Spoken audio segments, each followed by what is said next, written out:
Morning dear student, मैं आज आप लोगों को जूरिस्प्रूडेंस में क्या पढ़ाऊंगा। कल मैं पढ़ा रहा था आपको विधायन में आगे कुछ बाकी रह गया था। विधायन ठीक है, विधायन से लाभ, उच्च विधायन और अधीनस्थ विधायन में अंतर, विधायन के लाभ, विधायन के क्या क्या लाभ हैं ये मैंने बताना है मुझे। ठीक, भारत में विधायन की स्थिति क्या है, ठीक है, ये बताना है। ठीक, तो लेजिस्लेशन में पढ़ा रहा था कल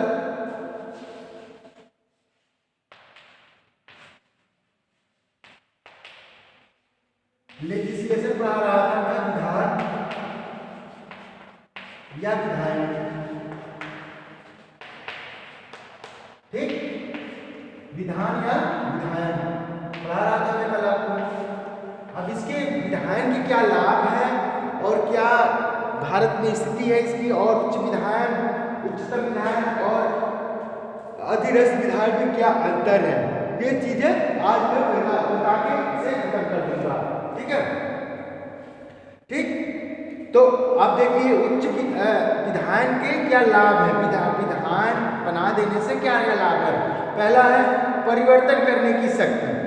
यदि किसी जो पुराने कानून होते हैं, ठीक है, और समय के साथ जब परिवर्तन होने लगता है उसमें क्या करना होता है, संशोधन की व्यवस्था होती है। संशोधन हम कर सकते हैं, उस विधायन में हम क्या कर सकते हैं, संशोधन कर सकते हैं। किस विधायन में, जो पुराने विधायन है।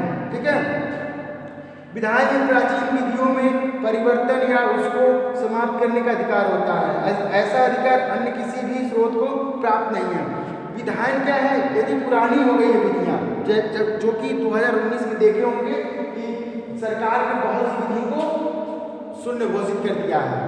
ठीक, तो पुरानी जो विधियाँ होती हैं जब पुरानी हो जाती हैं और समय के साथ परिवर्तन हो जाता है, परिवर्तन होता है, समय में परिवर्तन होता है, तो कानून में भी चेंजेस होते हैं। ठीक है, बहुत सी जगहों पर देखिए जब कंप्यूटर आया, ठीक है, तो कानून आईपीसी बनी हुई थी।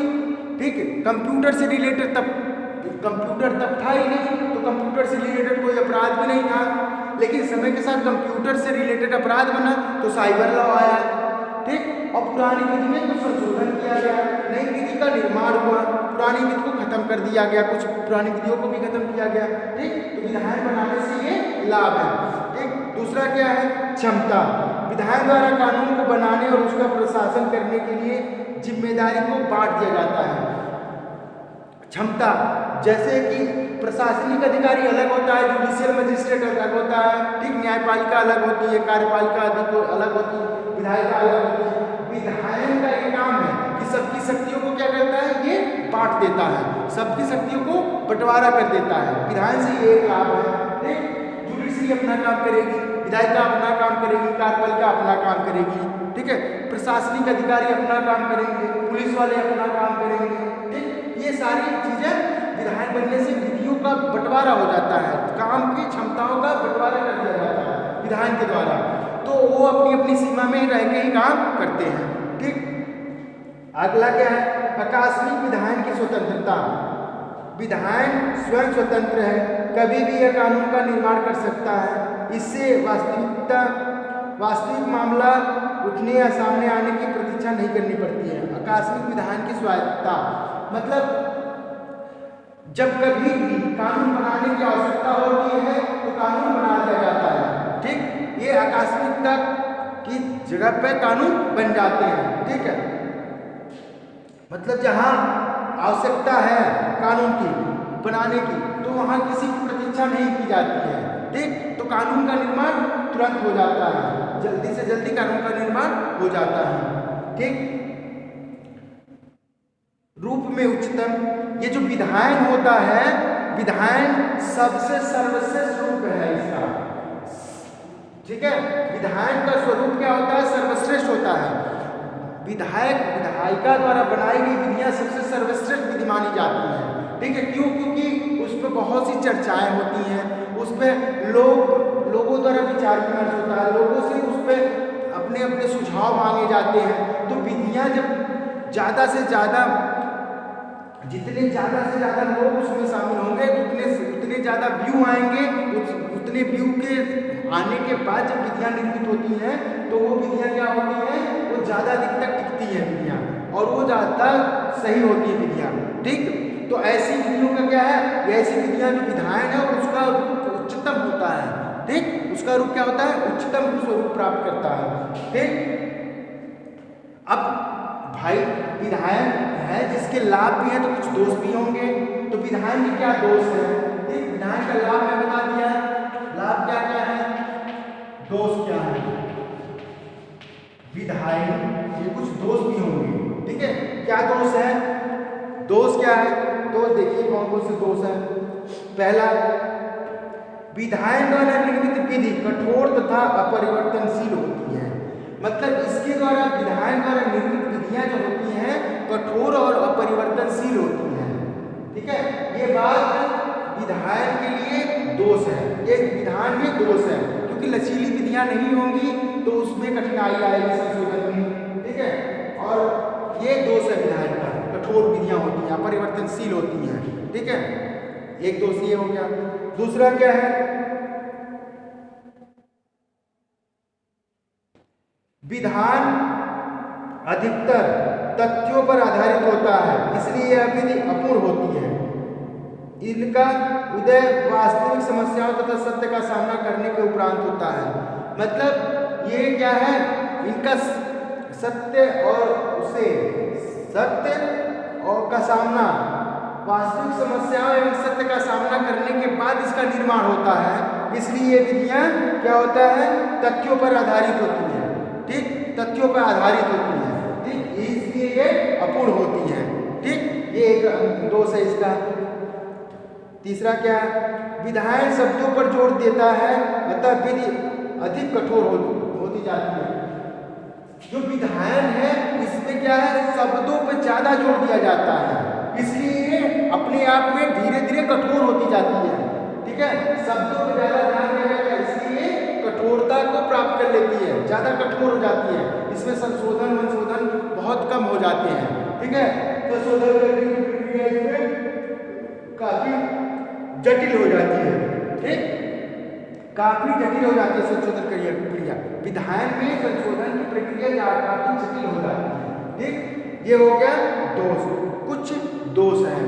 अब क्या है, भारत में विधायन की स्थिति क्या है।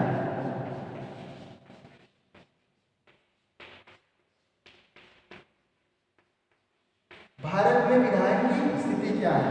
भारत में विधान बनाया गया, क्या समाज में कोई परिवर्तन पड़ा, ये देख लेते हैं। कुछ विधान बना के भारत में कई रूढ़ प्रथाओं को विधियों के रूप में धारण कर दिया गया। विधि प्रथा और रूढ़ी को क्या किया, विधान बना के उसे विधि के अंतर्गत ला दिया गया। बहुत सी ऐसी विधियां हैं। देखिए, भारत में विधान की बहुतायत है, जो कि प्रायः सामाजिक दृष्टिकोण पर प्रकाश डालता है। ऐसा विधान सामाजिक दृष्टि पर प्रभाव डालता है। जैसे क्या बना दिया गया, बना दी गई IPC, इंडियन पेनल कोड, भारतीय दंड संहिता। भारतीय दंड संहिता को बना के कानून क्या किया गया, भारतीय दंड संहिता बनाया गया, और भारतीय दंड संहिता के द्वारा एक कानून का निर्माण कर दिया गया। नैतिकता प्रथा को इसमें जारी कर दिया गया, और सामाजिक व्यवस्था को व्यवस्थित करने के लिए ये कानून का निर्माण किया गया। साक्ष्य विधि, एविडेंस एक्ट,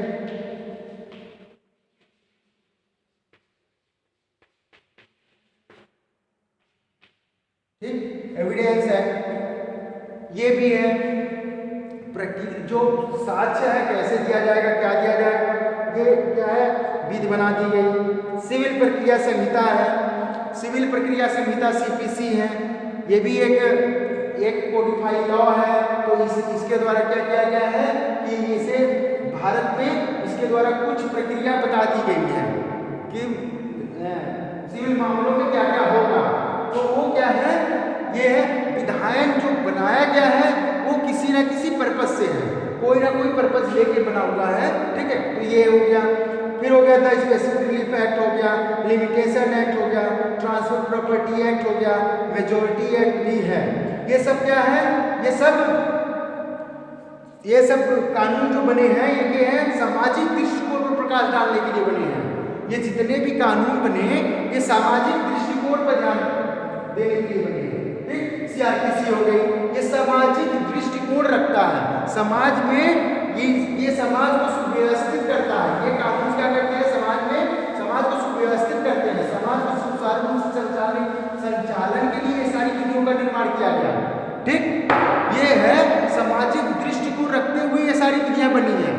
अब व्यक्तिगत कानून है, कुछ व्यक्तिगत विधियों को, कुछ व्यक्तिगत चीजों को भी विधि का रूप धारण कर दिया गया, विधान बना दिया गया। व्यक्तिगत विधियों के व्यक्तिगत व्यक्ति के ऊपर कुछ ऐसा कानून है जो व्यक्तियों के सिर्फ एक खास वर्ग पे लागू होता है, वो व्यक्तिगत विधियां होती हैं।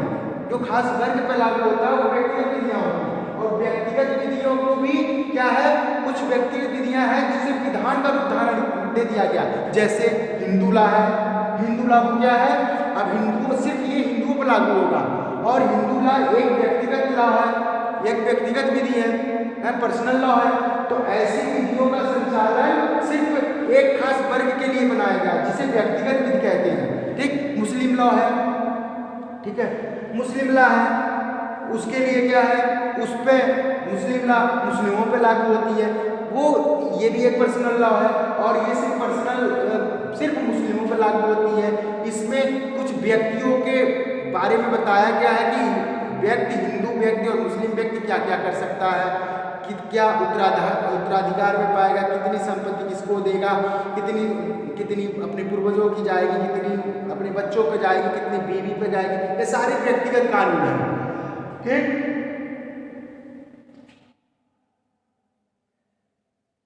मुस्लिम हो गया, हिंदू हो गया। ठीक, वक्फ वैलिडेटिंग एक्ट है। ठीक, ये सब क्या है, प्रथागत और पूर्व निर्णय के ऊपर विशेष महत्ता प्राप्त करती है। ये क्या है, ये विधियां जो हैं पूर्व निर्णयों पे और पूर्व विधियों पे और विधियों को और परंपराओं को इकट्ठा करके उन खास वर्ग को सुव्यवस्थित कर दिया गया है। अब इसी के अंतर्गत आप रेगुलेट होंगे, इसी के अंतर्गत आप हिंदू शासित होगा, मुस्लिम लीग के अंतर्गत मुस्लिम शासित होगा, और उसके जो अधिकार हैं और कर्तव्य हैं वो इसी से रेगुलेट होंगे। ठीक है, तो ये सारी व्यक्तिगत विधियां हैं।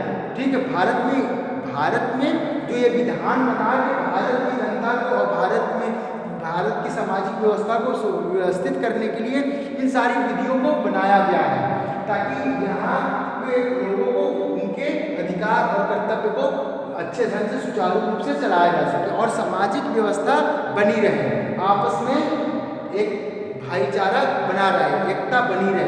ठीक, तो ये है कुछ सामाजिक विधियां बताया है, और कुछ सामाजिक दृष्टिकोण से सामाजिक विधियां हैं, और कुछ व्यक्तिगत विधियां हैं जो सिर्फ एक खास वर्ग पर लागू होती हैं।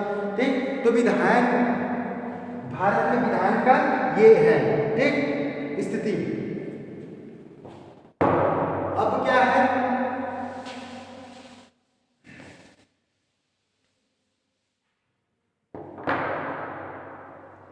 उच्चतम विधायन और अधीनस्थ विधायन।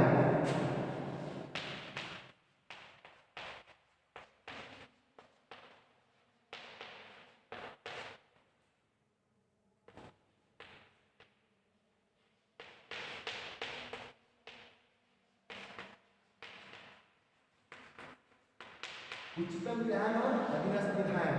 ठीक है, पहला इनमें क्या अंतर है, ठीक, इनमें क्या अंतर है वो देख लीजिए। उच्चतम विधायन और अधीनस्थ विधायन में, उच्चतम विधायन को क्या कहते हैं, सुप्रीम लेजिस्लेशन, और अधीनस्थ विधायन को क्या कहते हैं, सबऑर्डिनेट लेजिस्लेशन। उच्चतम विधायन को सुप्रीम लेजिस्लेशन, अधीनस्थ विधायन को सबऑर्डिनेट लेजिस्लेशन। अब इनमें क्या अंतर है, पहला इसमें क्या है, पहला इसमें है उच्चतम विधायन का उद्भव राज्य की संप्रभु शक्ति से होता है। उच्चतम विधान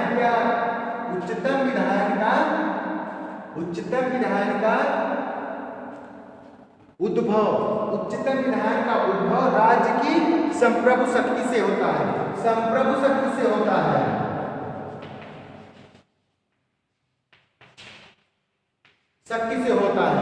और क्या है?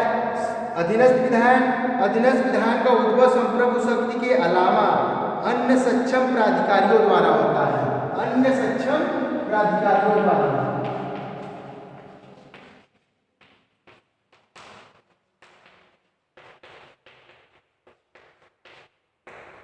सक्षम ये संप्रभु शक्ति करती है और ये अन्य सक्षम प्राधिकारी द्वारा होता है। ठीक, अधीनस्थ विधान।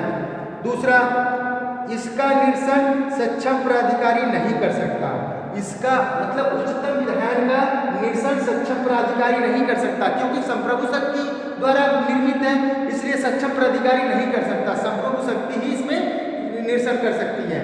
और उस अधीनस्थ विधान का अस्तित्व तथा वैधता वरिष्ठ अधिकारी पर निर्भर करता है। इसमें क्या है? वरिष्ठ अधिकारी पर निर्भर करता है, क्योंकि अधीनस्थ विधान किसी को डेलीगेट किया गया रहता है, वही बनाता है, तो उसका अधीक्षण और उसके शक्ति का क्या है? उसका अधिकारी करेगा, वरिष्ठ अधिकारी करेगा। ठीक। तीसरा, उच्चतम विधान किसी प्रकार का नियंत्रण नहीं रहता है। उच्चतम विधान पर किसी प्रकार का नियंत्रण नहीं रहता है, मतलब उच्चतम विधान पर किसी सक्षम प्राधिकारी वगैरह का नियंत्रण नहीं होता है। ये संप्रभु शक्ति द्वारा बनाई गई होती है, इसलिए उसमें संप्रभु शक्ति का नियंत्रण ही रहता है उसमें। ठीक। अधीनस्थ विधान पर न्यायिक तथा विधायी नियंत्रण होता है। अधीनस्थ विधान पर न्यायिक तथा विधायी नियंत्रण होता है। ठीक है, इसमें न्यायालय द्वारा और विधान द्वारा नियंत्रण होता है। ठीक। नेक्स्ट, उच्चतम विधान सर्वोच्च विधान अपनी विधिमान्यता स्वयं से प्राप्त करता है। मतलब ये जो उच्चतम विधान है वो अपनी संप्रभुता स्वयं से प्राप्त करता है। ठीक है, अपनी विधिमान्यता को स्वयं से प्राप्त करता है, इसे किसी ने विधिमान्यता नहीं दी है। लेकिन अधीनस्थ विधान में अपनी विधिमान्यता प्राप्त नहीं करता है, इसे सक्षम प्राधिकारी द्वारा विधिमान्यता दी जाती है। ठीक, या सर्वोच्च विधान से ये विधिमान्यता प्राप्त करता है। क्या है? अधीनस्थ विधान क्या करता है? सर्वोच्च जो विधान होता है उससे ये अपनी वैधता विधिमान्यता प्राप्त करता है। ठीक। नेक्स्ट, सर्वोच्च विधान किसी विधायी निकाय की कल्पना नहीं करता है। सर्वोच्च विधान जो होता है किसी विधायी निकाय की कल्पना नहीं करता है, ये स्वयं में ही एक तरह से कानून होता है। ठीक। नेक्स्ट, इधर क्या है? अधीनस्थ विधान में अधीनस्थ विधान सर्वोच्च विधान के अधीन होता है। ये हमेशा अधीनस्थ विधान सर्वोच्च विधान के अधीन रहेगा। ये सारी शक्तियां सर्वोच्च विधान से ही प्राप्त करेगा अधीनस्थ विधान। ठीक है, और इसमें क्या उच्चतम विधान जो होता है संप्रभु होता है, संप्रभु शक्ति द्वारा प्राप्त होता है, इसलिए ठीक है। आज आप लोगों को मैं ये विधान का जो टॉपिक था वो खत्म कर दिया। ठीक, अब आगे नेक्स्ट टॉपिक पढ़ाऊंगा। ठीक है, आज के लिए बस इतना है।